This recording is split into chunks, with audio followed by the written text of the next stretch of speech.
আমি যদি হাত ধরতে না দিই ছেলেটি বোধহয় আমাকে ছেড়ে চলে যাবে।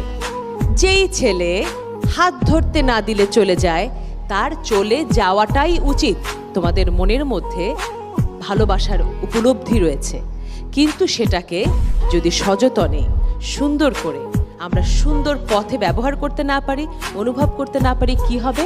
আমাদের জীবনটা নষ্ট হয়ে যেতে পারে। যেমন কি হতে পারে, একটি ছেলেকে আমি ভালোবাসলাম, সে আমার হাত ধরতে চাইলো, আমি ভাবলাম আমি যদি হাত ধরতে না দিই ছেলেটি বোধহয় আমাকে ছেড়ে চলে যাবে। যেই ছেলে হাত ধরতে না দিলে চলে যায় তার চলে যাওয়াটাই উচিত, কারণ সে সম্পূর্ণ মানুষ নয়, সম্পূর্ণ পুরুষ নয়। জোর করে ভালোবাসা হয় না।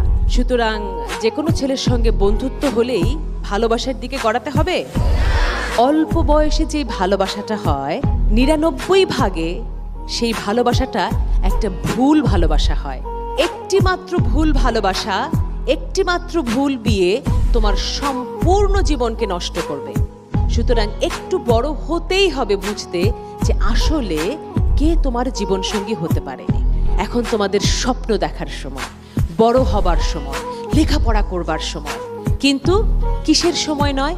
বিয়ে করবার সময় নয়, শারীরিকভাবে কাছে আসবার সময় নয়, প্রেম করবার সময় নয়। লেখাপড়া শেষ করে নিজের পায়ে দাঁড়িয়ে তবেই তুমি নির্বাচন করবে তোমার জীবন সঙ্গী। ছেলেরা মেয়ে দেখতে আসে, তাই না?